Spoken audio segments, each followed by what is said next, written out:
절 여러분 크게 아멘 한번 합시다. 아멘. 아멘 소리가 뭐 작습니다. 누가복음 1장 67절에서 우리 80절 말씀인데요. 함께 같이 읽도록 그렇게 하겠습니다. 우리 교독에서 한번 읽을게요. 제가 67절을 봅니다. 그 부친 사가랴가 성령의 충만함을 받아 예언하여 이르되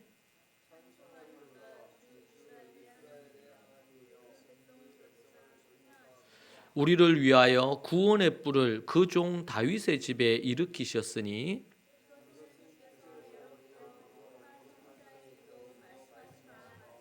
우리 원수에게서와 우리를 미워하는 모든 자의 손에서 구원하시는 일이라.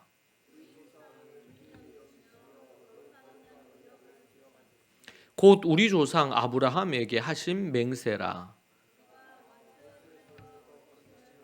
종신토록 주의 앞에서 성결과 의로 두려움이 없이 섬기게 하리라 하셨도다.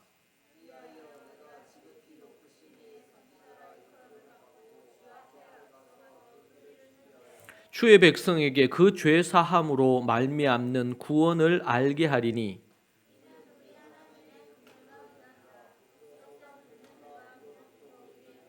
어둠과 죽음의 그늘에 앉은 자에게 비치고 우리 발을 평강의 길로 인도하시리로다 하니라.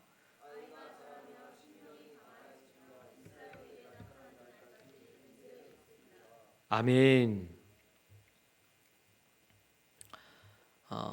우리가 읽은 말씀은 이 사가랴의 찬미가 기록되어 있는 말씀입니다.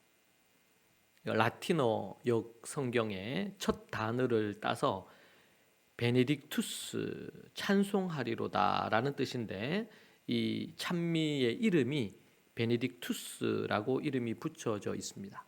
앞에 보면 46절부터 55절까지는 이 마리아의 찬미라 그러죠. 마리아가 찬양하는 찬미하는 모습이 있습니다. 사가랴의 찬미는 이제 뒤에 보면 나오겠지만 예언적인 성격이 매우 강한 그런 찬미라고 볼 수가 있겠고 경건하고 엄숙한 제사장적인 그런 느낌을 주고 있는 부분이 있습니다. 68절에서 우리가 읽은 말씀에 이제 예언에 이르되 해서 68절부터 이제 79절까지가 이 찬미에 해당되는데 68절부터 75절까지가 이 메시아의 구원을 가져올 하나님의 어떤 역사를 찬미를 하고 있고 그리고 76절부터 그 뒷부분은 이 하나님의 구원 역사에 있어서 아기에 대해서 어린 아이에 대해서 누구냐면 요한에 대해서 예언하는 그런 내용이 있습니다. 그래서 전자는 앞부분은 구약적인 이런 다윗의 어떤 메시아 어떤 구원의 개념이 있다면 이제 후자 76절부터 79절은 이제 신약적인 이런 부분의 내용을 포함하고 있다고 해서 이 찬미는 구약과 신약의 부분이 중첩되는 함께 들어있는 내용이다. 그렇게 알려져 있습니다. 우리는 이 사가랴의 찬미를 통해서 크게 세 가지를 우리가 볼 수가 있습니다. 그 첫 번째는 뭐냐면 어둠 속에서도 빛을 보고 찬양하는 사가랴를 우리는 만날 수 있습니다. 이 찬송하리로다 이렇게 이제 시작을 하죠. 이 찬미의 처음 시작이 찬송하리로다. 그래서 베네딕투스라고 이름이 붙여졌어요. 찬송하리로다 이렇게 이제 시작을 합니다. 그리고 모든 이 찬양의 구절들은 시편과 예언서의 부분들이 함께 거기에 있는 것들을 따와서 지금 사가랴가 찬양을 하는 것입니다. 그리고 찬양을 거기에 담고 있고요. 68절에 보면 돌보사라는 단어가 나옵니다. 하나님께서 우리를 돕기 위해 찾아서 살펴보신다. 이런 뜻을 갖고 있고 속량하시며 라는 이 대목도 있죠. 어떤 사람이 죄인의 값을 대신 지불해 주어서 그 사람이 풀려나는 거죠. 속량한다. 이 내용들이 이 안에 있습니다. 그래서 지금 찬양하는 이유가 하나님께서 저들을 이스라엘을 돌보시고 그리고 저들을 죄에서 속량 건져 주시는 이러한 부분에 대해서 하나님을 찬양합니다. 출애굽 사건과 관련된 부분에 있어서도 시편에는 많이 나오죠. 하나님께서 이스라엘을 어떻게 건지셨는지, 구원하셨는지 이런 부분들에 대한 내용이 나옵니다.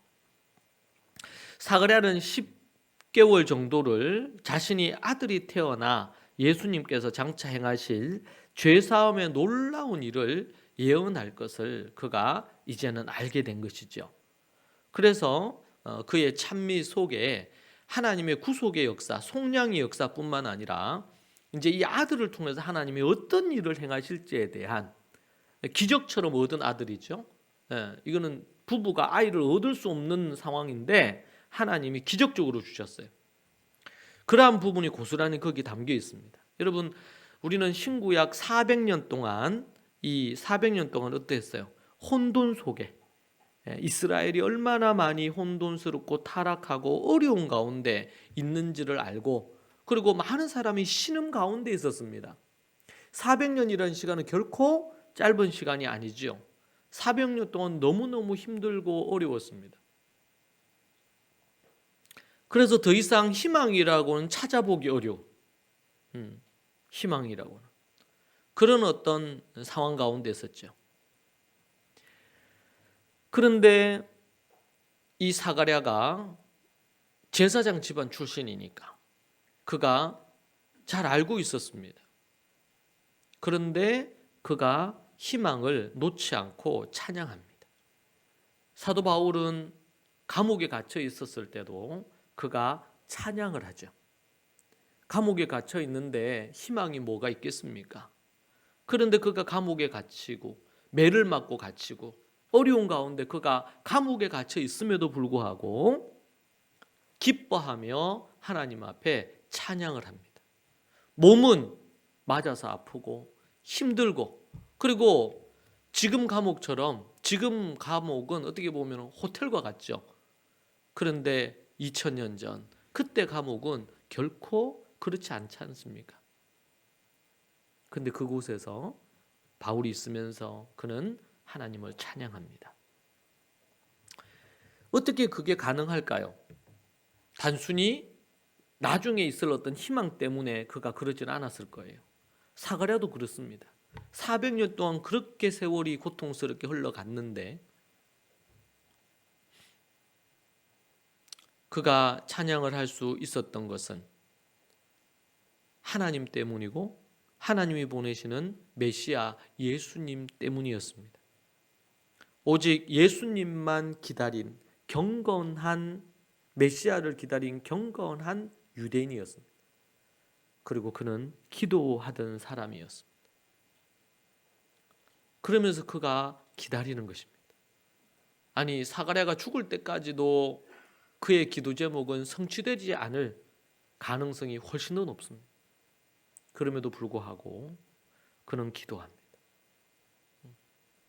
저는 창세기를 보면서 하나님께서 아브라함에게 약속하시지 않습니까? 75세 아들을 주겠다. 그리고 땅을 주겠다. 나라를 주겠다. 큰 민족을 이루게 되겠다. 그런데 아브라함이 죽을 때까지만 해도 그것은 눈으로 볼 수가 없었습니다.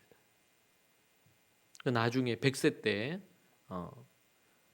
그냥 이삭 정도를 봤죠. 그러나 그는 하나님이 약속하신 것을 주실 줄로 믿고 믿음을 갖고 그는 기도하고 그러다가 이제 하나님이 주신 호흡을 다 하고 그가 죽습니다. 그리고 주님 앞에 가요. 하나님은 계속 하나님의 일을 이루어 가십니다.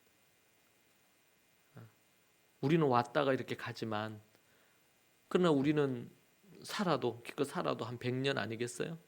그런데 하나님은 계속 자신의 하나님의 뜻을 구속의 역사를 하나님의 그 목적사를 계속 이끌고 가는 거예요. 거기에 의롭고 경건한 기도하는 그런 하나님의 사람을 사용할 뿐이에요. 우리는 그 하나님의 큰 대업에 잠시 우리가 쓰임 받는 것은 우리에게 얼마나 영광스럽고 큰 일인지 모릅니다. 그래서 사도 바울은 그걸 알았습니다. 나같이 죄인 중에 괴수를 충성되이 여겨서 사도로 불러주신 것이 얼마나 감사한지 감옥에 있어도 감사한 겁니다. 핍박을 받고 어려움을 겪고 그렇게 해도 감사한 것입니다. 찬양의 이유와 기쁨이 소망을 가질 수 있는 것이 현재의 어떤 상황의 변화가 있기 때문에 소망을 갖는 것이 아닙니다. 여러분, 이 나라가 경제적으로 많이 좋아졌습니다. 10년 전, 20년 전, 제가 어렸을 때에 비하면 40년 전, 이때에 비하면 정말 기적 같은 변화죠. 그러나 사람들의 마음은, 심령은 더 타락했고 사람들의 마음은 더 강팍해졌고 물질적으로는 부유해졌을지 몰라도 영혼과 마음은 정말 피폐해질 대로 피폐해져 있는, 죄를 짓고도 너무 뻔뻔한 그런 시대를 우리가 살고 있습니다. 어른에 대한 공경이라든지 권위와 질서에 대한 이런 것들도 완전히 바닥을 치고 있지요. 이미 공교육이 무너진 것은 그걸 모르는 사람이 없지 않습니까? 참으로 안타까운 일이지요. 물론 물질적인 부유함을 얻게 된 것은 참 큰 복입니다. 그러나 그것보다 더 중요한 것이 있지요. 그것은 사람의 마음입니다. 사람들의 영혼입니다. 여러분, 우리가 보지만 헤롯이 얼마나 왕이잖아요. 그가 또 이 달란트가 엄청 많아요. 그래서 건축에도 조예가 깊고 예술에도 조예가 깊고, 그가 또 리더십이 탁월해요. 그렇게 해서 오랫동안 이 유대의 왕으로 그렇게 통치했어요. 아들들에게 물려주고 또 나중에 리더십도 있었고 통치력도 괜찮고. 그런데 여러분, 그런 헤롯이 예수님을 죽이려고 그냥 오만 어떤 방법들을 다 동원해서 술수를 부리잖아요. 여러분, 거기에 야합하는 인물이 누굽니까? 율법학자들, 서기관들, 지금으로 얘기하면 신학교 교수들이에요. 제사장들, 목사들이지요. 지금 이 시대로 표현해 본다면 그들이 누구한테 붙어서, 헤롯에게 붙어서 어디 그 메시아가 났다는 걸 이제 찾아서 잡아서 죽이려고 하는 그 일에 누가 적극 동조하고 협력합니까? 서기관들과 대제사장들입니다.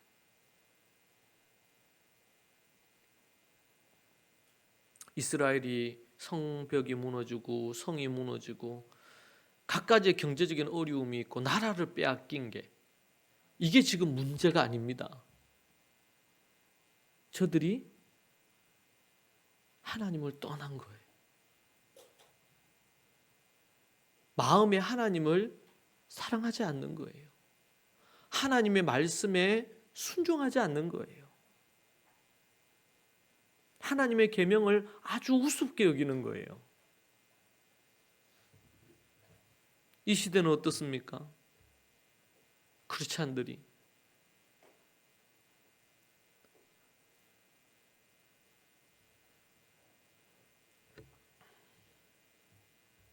하나님은 그런 가운데서, 저는 이 마태복음 1, 2, 3장, 누가복음 1, 2, 3장, 또 마가복음, 이 복음서에 이제 우리가 지금 초반부를 보고 있죠.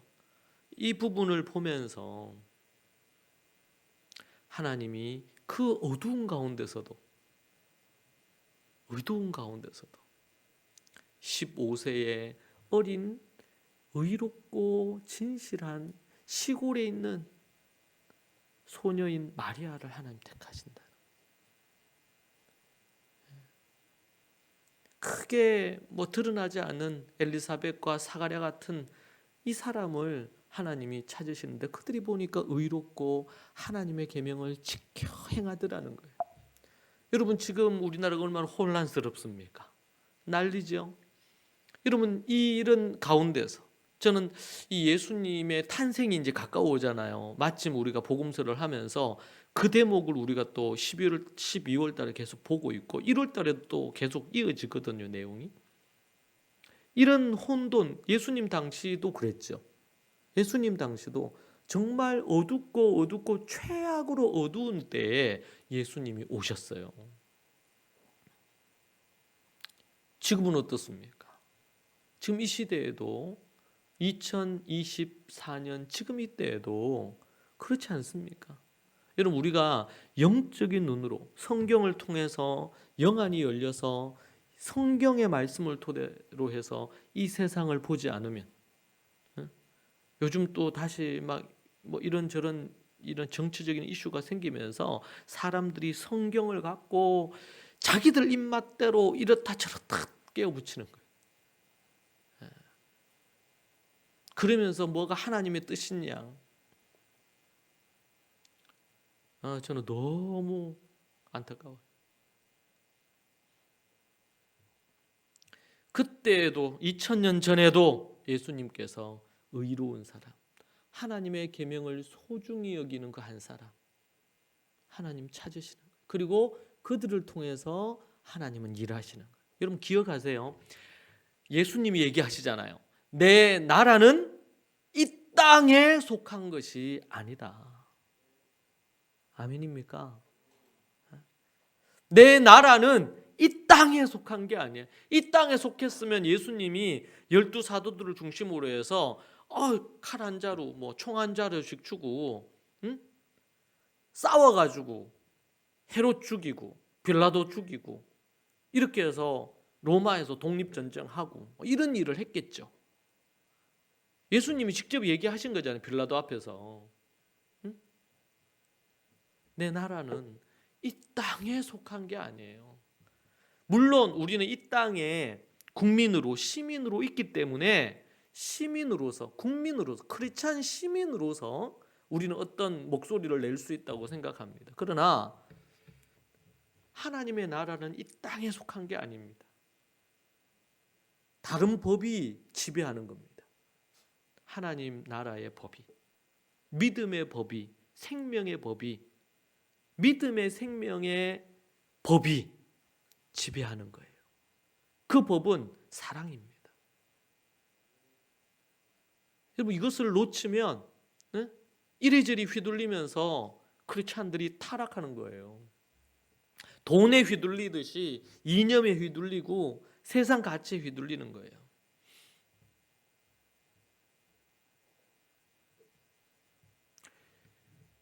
풍랑이 아닌 예수 그리스도를 봐야 돼요. 베드로가 물 위를 걸을 때 풍랑을 보고는 빠졌잖아요. 예수 그리스도를 바라보고 가야 되거든요. 예수 그리스도를 바라보고. 어두운 시대 속에도 크리스찬들이 희망을 가질 수 있는 것은 예수 그리스도 때문에 그래요. 그리고 이 땅의 나라가 아닌 저 하늘 나라에 우리가 소망이 있기 때문에 가능해요. 저 하늘 나라에. 여러분 예수님이 이 땅에 오셔서 나이 30살이 돼서 공생애를 시작하시고 죽으실 때까지, 십자가에 달려 죽으시고 부활하실 때까지, 부활하셔서도 이스라엘을 로마로부터 독립시키지 않으셨어요.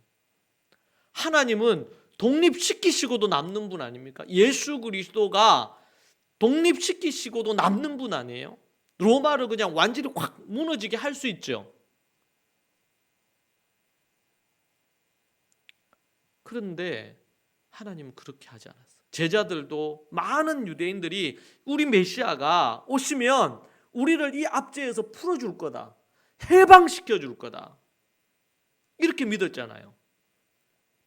그래서 야고보 요한이 우리에게 한 자리씩 달라고 예루살렘 오면 그렇게 얘기한 거 아닙니까? 저들이 갖고 있는 하나님 나라에 대한 관점이었어요. 정치적인 메시아였어요, 예수님. 물론 병자도 고치고 하늘나라 말씀도 가르치시고 팔복도 가르치시고 설교하시는 것이 그들에게 영향을 줬죠. 그럼에도 불구하고 그들이 갖고 있던 메시아관은 정치적인 메시아였어요. 우리도 여러분 정치적인 메시아를 기대하지 않습니까? 예수 그리스도를. 어떤 사람들은 바알 신을 섬기듯이 예수님을 섬기면은 돈 잘 벌고 하는 일마다 잘 되고 내 자식도 잘 되고 이런 기복적인 물질주의적인 만몬의 하나님으로, 예수 그리스도가 만몬 신으로, 내가 예수님 믿는데 왜 이렇게 일이 안 풀리냐 말이야. 예수님을 믿는데 내가 예수님한테 하나님 앞에 믿음으로 이렇게 살았는데 왜 내 자식은, 아니면 내 남편은, 내 아내는, 누구는 안 되냐 말이야. 그 역으로 물으면은 왜 꼭 예수님을 믿는데 왜 그렇게 자식도 잘 돼야 되고 다 잘 돼야 되는데, 그 어디서 나온 겁니까? 성경에서 부분적으로 그 얘기하지만 그게 아주 원칙적인 겁니까? 그러면 성경에서 예수님을 믿고 사도로 부름받은 사도 바울은 그럼 완전히 실패한 인생이에요? 하나님 앞에 버림받은 인생입니까? 그럼 비참하게 죽잖아요. 그럼 돈도 많이 없었고. 여러분, 우리는 왜곡된 이런 기복신앙적인 그리고 물질주의적인, 중요한 것은 우리가 바라크, 그 하나님 앞에 우리 납작 엎드려서 그 하나님의 말씀에 순종하고 그분을 경외하면서 예배하는 것 자체가, 그리고 죄인된 우리가 죄 사함을 얻고 하나님의 자녀가 되는 것이, 이것이 복이지 그 이후의 거는 있어도 되고 없어도 되는 거 아니겠어요? 여러분, 우리가 이 부분에 대해서 우리가 놓치게 되면 결국에는 우리의 신앙의 본질을 잃어버리는 거예요. 본질을.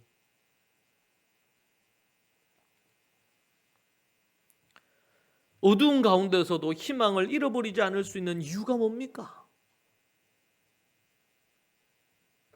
사가랴가 어떻게 이렇게 찬양할 수 있었습니까? 그가 고대하고 기대했던 그 메시아가 이제 곧 오신다는데 하나님께서 자신의 몸에 아내를 통해서 얻게 될 요한이라는 이 아들이, 자식이 그 길을 예비할 것이다. 이것이 너무나 큰 희망이에요. 이 땅의 나라가 아니고 사탄을 무너뜨리시고 하나님의 통치가 임함이에요. 하나님의 뜻이 임하게 하는 그 원수 마귀가 무너지게 되는 부분이지요.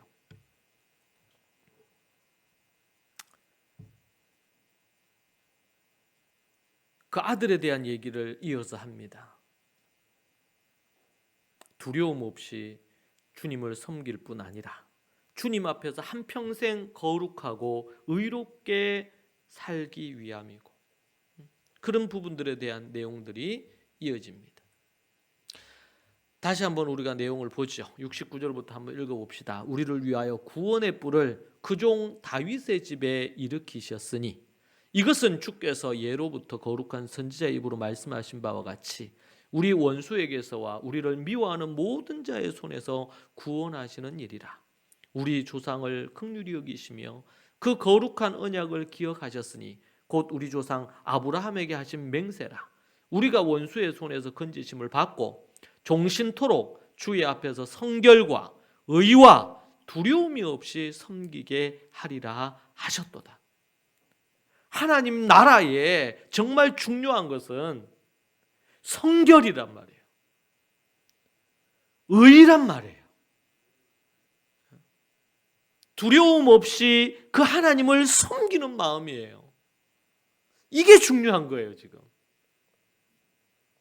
이 시대에 많은 부모들이 자녀들을 성적으로만 아이들을 보지, 이 자녀가 성결하냐, 의로우냐, 거룩하냐? 하나님의 계명을 소중히 여기면서 하나님을 두려워하면서 경외하는 삶을 살며 하나님을 섬기느냐?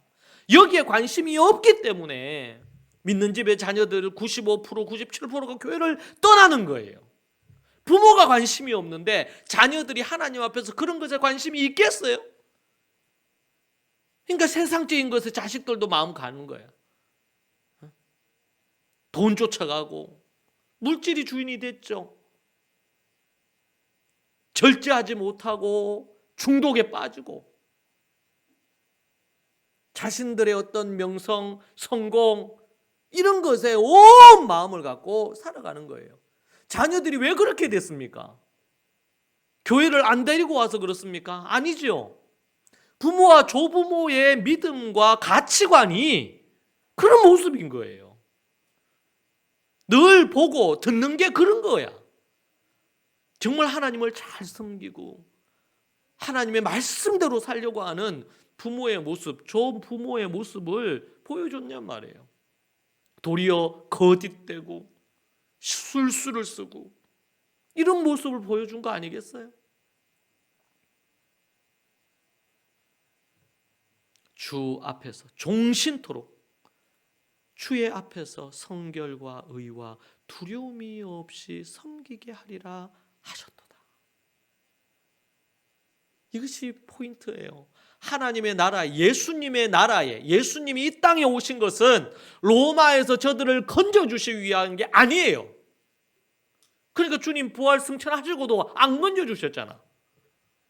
그 나라는 때가 되면 하나님 앞에 악을 행한 나라이기 때문에 악을 행한 이들은 회개하고 돌이키지 않으면 망하는 거예요.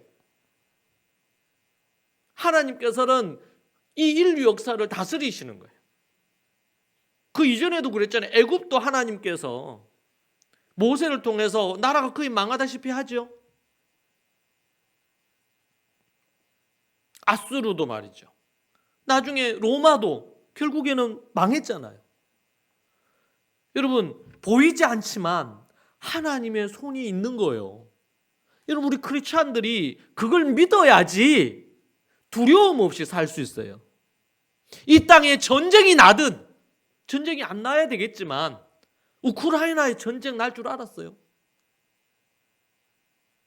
제가 갔던 곳에 전쟁이 터졌거든요. 지금 사람들이 죽고 제가 거기서 집회를 했잖아요. 수년 전에.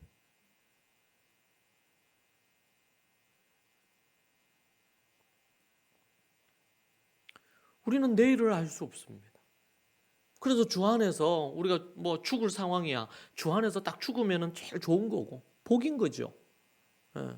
우리가 이 땅에 사는 삶에 뭘 연연하고 살아요. 주님 부르시면 가는 거지.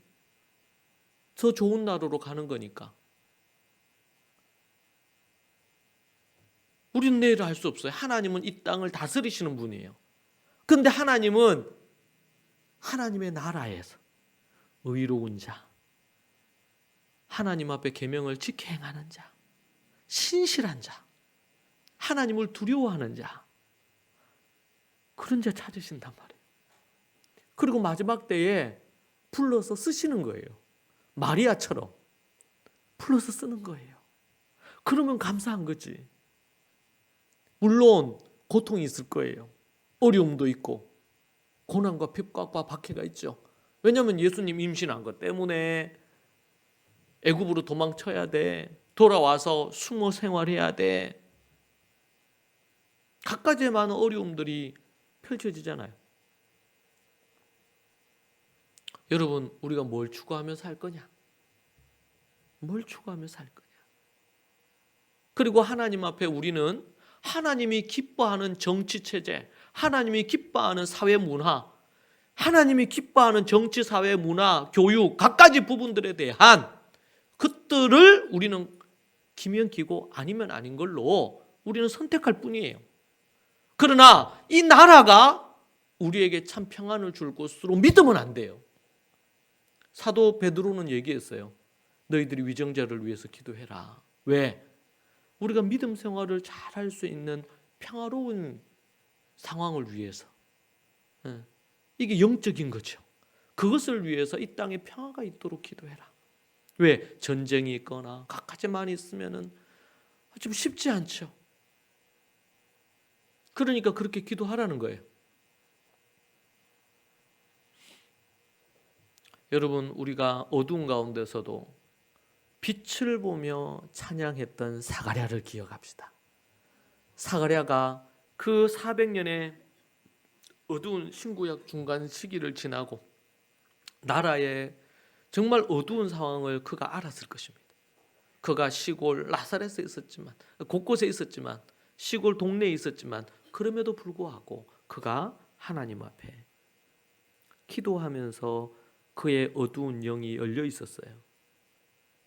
그러니까 천사가 나타나서 얘기해 주니까 잠시 의심했지만 그가 돌이켜서 믿음으로 나아가지 않습니까?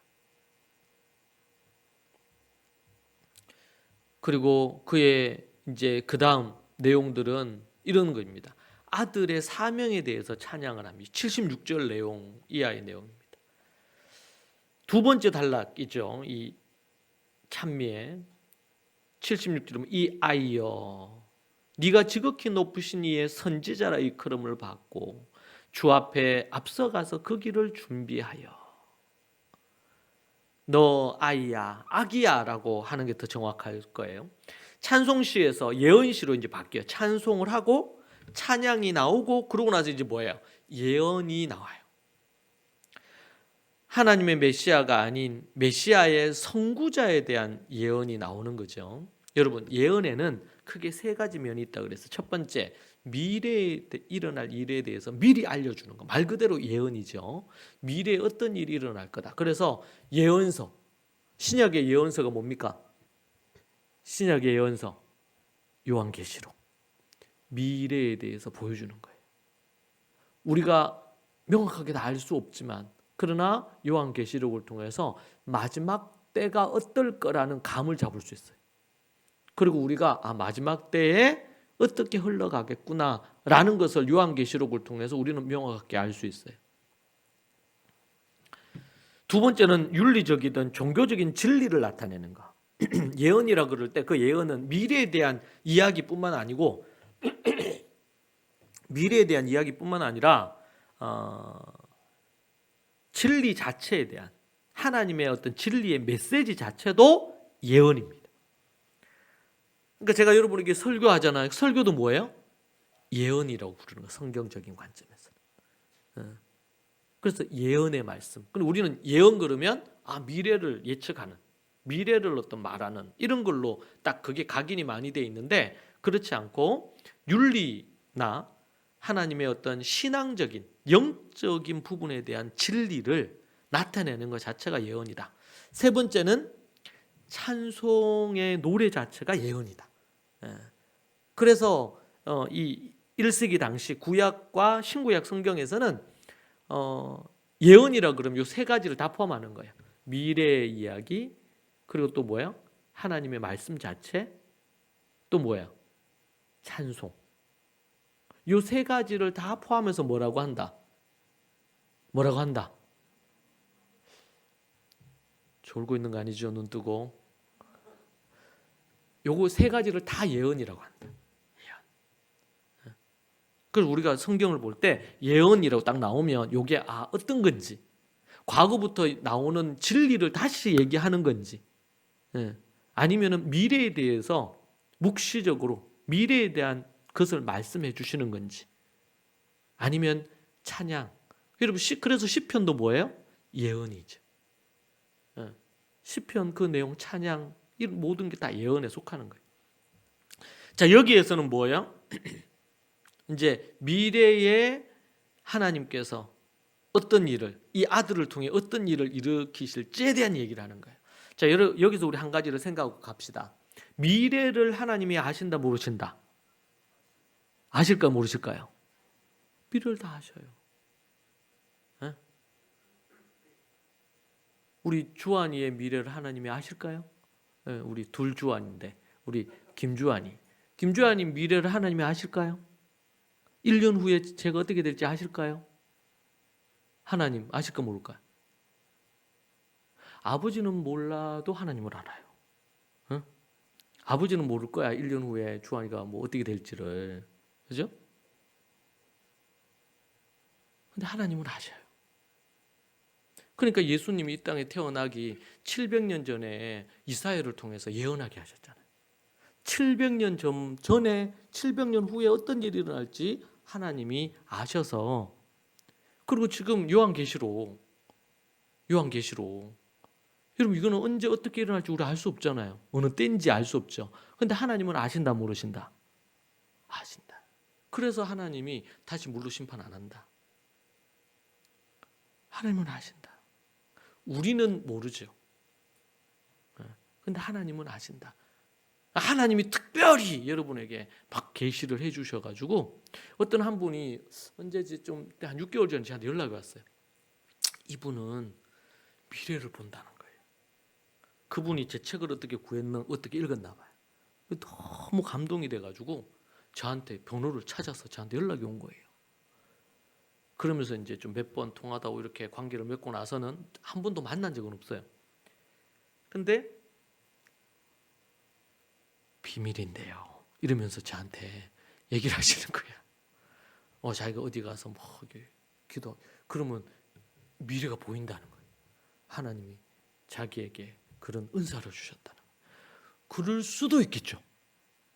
근데 그런 분들이 자칫 기독교 무당이 될 수 있어요. 점쟁이가 될 수 있잖아. 그러니까 자기는 절대로 얘기를 안 한대.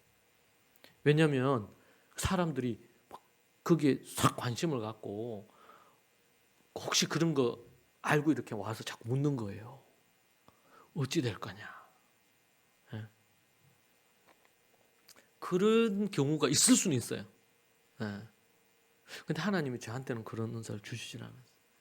예. 안 주셨는데, 그러니까 특별히 하나님이 누군가에 그걸 주실 수 있겠죠. 뭐 하나님의 능력 많으신 그분이 뭐 뭘 못하시겠어. 할 수 있어. 그러나 그것이 일반적이진 않아요. 그런데 하나님은 그걸 다 아시잖아. 하나님 다 아셔요. 그러니까 여러분들이 걱정하지를 말어. 이 하나님, 우리 하나님 아버지가 예수 그리스도가 아실까? 예수님도? 예수님도 아시죠. 성령님 아실까요? 아시죠. 근데 그분이 우리 곁에 계셔서 보혜사라고 하셨잖아요.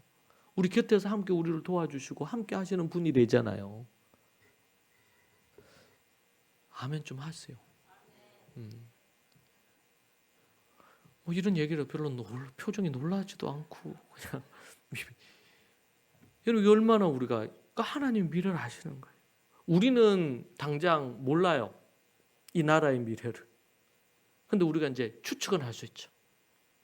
우리나라가 타락하고 하나님을 떠나고 그러면 하나님 반드시 심판하시는 거예요. 그게 만유인력의 법칙처럼 하나님이 정해놓은 기본적인 법칙이 있어요. 그 법칙에서 벗어나면 하나님이 주셨던 그 땅의 복을 거두어 가세요. 그렇죠? 다시 회개하고 돌이키면 하나님이 다시 기회 주실 수 있지만 그게 하나님의 기본 법칙이야. 근데 하나님 미래를 아시는 거예요. 여러분, 이것이 우리에게 얼마나 든든한 일인지 몰라요. 주님이 나를 아시는 거예요. 그리고 나의 미래도 아시고, 다만 나는 내 미래를 알거나 예측할 필요가 일체 없어요. 왜? 내 미래를 아시는 그 하나님이 나의 친구시고 내 아버지시고 그분이 나와 함께 하시는데 뭐가 걱정이에요? 걱정을 하들 말아야 돼. 할 필요가 없어요. 왜냐하면 그분이 내 미래를 아시니까. 이거보다 더 든든한 게 어디 있어요? 응?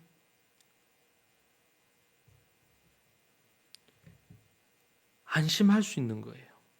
그분이 내 미래를 아시고 내 삶을 이끄시니까. 주님이 나를 그렇게 이끌어 가시는 거예요. 제가 대학 때 제 간증 한 번씩 얘기했잖아요. 저는 절대로 결혼 안 한다. 결혼 안 한다. 저는 그런 마음이 있었거든요. 그 제가 이제 결혼을 해서 자식을 이렇게 살지는 저는 몰랐죠. 근데 하나님은 아셨겠죠. 지금 제가 걸어왔던 이 걸음을 이렇게 걸을지 저는 전혀 예측을 못했어요. 제가 뭐 교육에 관련된 이런 걸 할 건 이런 생각도 전혀 안 했어요. 예를 들면 제가 최근에 이제 쓰고 있는 논문이 목회자들의 노후 문제점과 대책 이런 주제로 논문을 거의 이제 마무리 단계에 있는 논문이 있는데, 근데 저는 그런 주제에 관심이 일체 없었던 사람이에요. 5년 전까지만 해도. 제가 응급실에 가고 이렇게 그때가 되기 전까지만 해도 저는 그런 주제에 일체 관심이 없었던 사람. 뭐 아직까지 젊다 생각했고, 그런 어떤 응급한 상황이 내 인생에 찾아올 거라고 생각을 단 한 번도 한 적이 없었으니까. 그게 이제 2020년 9월 8일이란 말이에요. 근데 하나님은 저의 미래를 아셨을 거죠. 그래서 제가 지금 쓰고 있는 논문을 쓸 줄을 생각을 못했죠. 저는 만약 논문을 쓴다면 교육과 관련된 논문을 쓸 거라고 또 생각을 했어요. 제 논문들이 다 그런 주제로 썼으니까. 그런데 전혀 새로운, 우리는 내일을 알 수 없습니다. 내일을 모르는데 1년 후로 어찌 알고 10년 후로 어찌 알겠어요. 폐허가 된 이 나라가 지금 이렇게 부유해질지 어느 누가 예측을 했겠어요. 하나님밖에 모르셨겠지. 여러분, 우리는 그 하나님을 믿고 사는 거예요. 근데 그분은 영이셔서 안 보여요. 다른 타종교회는 뭐 이런 뭐 만들어 놓고 하잖아요. 하물며 뭐 사당이라도 있죠. 그렇죠? 거기에 옆에서 뭘 하잖아요. 우리는 그런 게 없어요. 하나님은 영이시라. 이 교회는 우리가 모이는 장소, 이거 하나님 앞 우리가 예배하는 장소인 부분인 거지 옛날의 성전이 아니에요. 예수 그리스도가 십자가에 달려 죽으시고 제물이 되셨다. 이게 성전, 성막의 가장 중요한 것은 피의 제사의 제물이 있느냐거든. 근데 하나님은 영이셔서 안 보이셔요. 안 보이시니까 하나님이 안 계신다고 생각하고 하나님이 어디 있냐고 이렇게 말하고 하잖아요. 근데 우리가 성경을 믿으니까 성경에 보니까 하나님이 계시 안 계셔? 계시 안 계셔요? 대접 좀 해요. 계시잖아. 하나님이 그냥 시퍼렇게 살아 계셔요. 그런데 그분은 영이셔서 안 보일 뿐이야. 그분은 이 지구를 다스리셔요. 이 땅을 다스리시는 분이에요. 사람의 살고 죽는 것을 정하시는 분이에요. 여러분, 우리 하나님이 얼마나 크시고 위대하신지를 기억해야 돼요. 그리고 단순히 물리적으로가 아니고 시공간을 초월하시는 분이에요. 신이시니까. 인간은 막 연구하고 이렇게 해가지고 은하계가 대단하고 이 태양계가 엄청나고 뭐 이런 얘기를 하지만, 근데 여러분 그걸 누가 만드셨어요? 우리 하나님이 만드셨잖아요.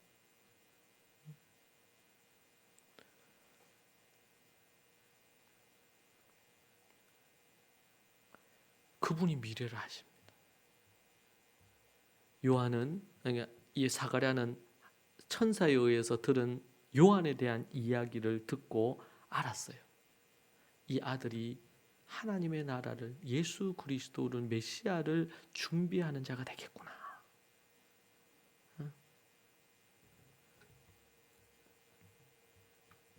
이 아이여, 네가 지극히 높으신 이의 선지자라 일컬음을 받고.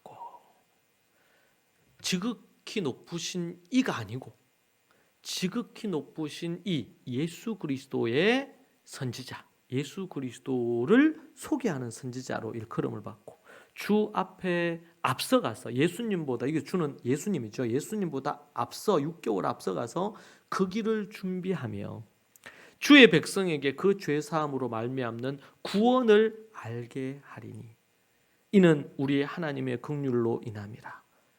긍휼로 예수님이 메시아가 오시고 그리고 너를 통해서 예비하게 하실 거다. 이로써 돋는 해가 위로부터 우리에게 임하여 예수 그리스도를 태양으로, 해가 위로부터 우리에게 임하여 어둠과 죽음의 그늘에 앉은 자에게 비치고 우리 발을 평강의 길로 인도하시리로다 하니라. 아이가 자라며 심령이 강하여지며 이스라엘에게 나타나는 날까지 빈들에 있으니라.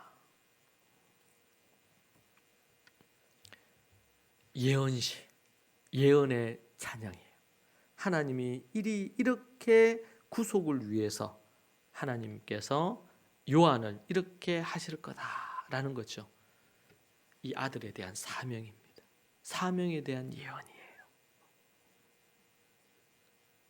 우리 주님께서 말씀하셨어요. 그리고 실제로 요한이 와서 예수님의 선지자로서 역할을 하죠. 바울은 디모데에게 명령하죠. 너는 말씀을 전파하라. 때를 얻든지 못 얻든지 항상 힘쓰고 범사의 오래 참음과 가르침으로 경책하며 경계하며 권하라. 때를 얻든지 못 얻든지 항상 말씀을 전파하는 일에 힘쓰고 범사에 오래 참고 가르치고 경책하고 경계하며 권하란 말이에요. 바울이 죽으면서 순교하시기 전에 마지막으로 남긴 유언입니다. 디모데에게 남긴. 이거 뭐 디모데에게만 남긴 거겠어요? 예수님께서 떠나시면서 주신 것도 그거죠. 마태복음 28장에 너희는 가서 모든 민족으로 제자를 삼고 아버지와 아들과 성령의 이름으로 침례를 베풀고 내가 내게 분부한 모든 것을 가르쳐 지키게 하라. 여러분, 이것이 우리가 부름받은 사명입니다. 우리가 존재하는 이유기도 하고요. 그래서 우리가 뭐 사업할 수도 있고 직장생활 할 수도 있고 또 주님 앞에 어떤 이런 사역자로 부름을 받아 사역할 수도 있고 뭐 어떤 형태의 종류의 일을 하더라도 그것의 오직 최종 목적은 뭐다? 바로 이 마태복음 28장 이 사명입니다. 그래서 이 대위임령이다. 예수님이 떠나시면서 위임해 주셔 명령하신 부분이에요. 주님이 다시 오시면 확인하시겠죠. 네가 이 일을 제대로 감당했느냐. 썩어가고 타락해가는 이 땅에 썩어가는데 너희가 소금이 돼서 이 세상을 좀 더 덜 썩어가게 하고 어두운 곳에 조금이라도 반딧불 같은 빛이라도 비추면서 이 땅을 좀 더 밝혔느냐. 그래서 예수님이 너희가 세상의 소금이 되고 세상의 빛이 되라고 그렇게 예수님이 말씀하셨잖아요.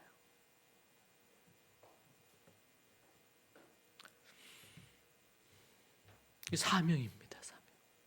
요한을에게 주신 사명. 여러분은 사명, 그 사명을 위해 살고 있습니까? 이 사명. 말씀의 사람 되고 말씀을 전수하고 말씀을 전파해야 된다 그랬죠. 마태복음 28장은 이게 다 들어가 있어요. 말씀을 전파에 초점이 있는 것 같지만 가르쳐 지키게 하는 것, 말씀을 전수하는 것도 있고 그러려면 결국에는 말씀의 사람이 돼야 되겠죠. 여러분, 우리는 우리의 그 사명, 우리의 목표를 생각하며 살아야 됩니다. 첫 번째로 여러분에게 얘기한 게 뭡니까? 어둠 속에서 빛을 보며 찬양하는 사가랴에 대해서 우리가 먼저 봤습니다. 이 사가랴의 찬미를 통해서 두 번째는 아들의 사명으로 인해 그가 찬양을 합니다. 마지막 세 번째로는 다시 오실 주님을 바라보며 소망을 잃지 않아야 될 것 같습니다. 세 번째, 앞에 이 두 가지를 초점을 두고 사가랴의 찬양을 두고 우리는 사가랴처럼 지금 초림의 예수님을 맡고 있는 게 아니잖아요. 우리는 다시 오실 예수님을 기다리잖아요. 우리 때에 오실 수도 있지만 언제 우리 주님 오실지 알지 못하지만 우리가 다시 오실 주님을 소망하면서 우리가 살아야 되겠습니다. 그리고 정말 이제는 2000년 전에 예수님이 오셔서 이제는 돋는 해, 떠오른 태양이에요. 예수님. 그 태양이 이 땅의 모든 전 세계에 비쳤어요. 예수 그리스도, 그분의 복음이 전파되어지고 아직까지 남은 곳이 있다 하지만 전 세계 대부분 나라에 복음이 전해지고 교회가 세워졌죠. 우리는 예수님이 다시 오실 때에도 2000년 전처럼 2000년 전처럼 정말 어둡고 타락한 시대를 우리가 살 것입니다. 아니, 예전보다 더 타락한 시대를 우리가 살 거예요. 앞으로 더 그럴 겁니다. 그래서 우리는 더 전투적으로 살게 될 겁니다. 좀 더 좋은 나라, 좀 더 좋은 사회를 만들기 위해서 다 무너져 있는 이 땅에서 우리가 우리의 개인의 삶뿐만 아니라 우리의 가정을, 우리 세상을, 우리가 만나는 사람들에게 뭔가 이런 것들을 줄 겁니다. 우리는 다시 오실 주님을 바라보면서 우리가 살아야 됩니다. 반드시 고난 가운데 서게 될 겁니다. 이 세상을 우리가 바리새인이나 서기관들처럼 판단하고 정죄하지 않고 우리가 하나님이 세상을 이처럼 사랑하신 것처럼 사랑하는 마음으로 세상에 나아가야 될 겁니다. 그러나 우리가 거룩하고 정결해야 되겠죠. 그리고 이 땅에 다시 오실 예수님을 모신 자로서 우리가 하나님 앞에 거룩하게 정결하게 살고, 그리고 우리 주님이 오실 것을 대비해서 준비하는 요한에게 주신 사명처럼 그것을 갖고 살아야 될 줄로 믿습니다. 그것이 우리가 이 땅에 사는 부분이고, 오늘 특별히 사가랴의 이 모습을 통해서 우리가 어떻게 살아야 되는지를 말씀해 주시는 부분입니다. 여러분, 우리는 재림을 기다리고 있습니다. 반드시 예수님이 속히 오신다고 하셨는데 오실 겁니다. 그때 우리를 보실 겁니다. 거룩하고 정결한지, 찬양하며 하나님을 높이며 구속 속량의 주님을 바라보며 우리가 이 땅에 살고 있는지, 그리고 사명을 감당하고 있는지, 여러분 그 일을 감당하는 저와 여러분이 되시기를 소망합니다. 기도하겠습니다. 이 시간 같이 우리 기도하십시다. 이 말씀 붙들고 우리가 함께 우리 기도하죠. 어둡고 혼탁한 이 시대 속에 앞으로 더 갈수록 더 어려움이 있을 수 있겠는데 우리가 깨어 근신하며 살아야 되겠습니다. 오늘 사가랴의 찬미를 통해서 우리 각자에게 다가온 말씀 붙들고 우리 기도하면 좋겠습니다. 함께 하나님 앞에 우리 간절히 한번 우리 주님 크게 부르짖고 같이 기도하는 시간 갖고 여러분 개인적으로 또 기도하시기 바랍니다. 자유롭게 기도하시면 좋겠습니다. 같이 기도합시다. 주여, 주여, 주여. 하나님 아버지,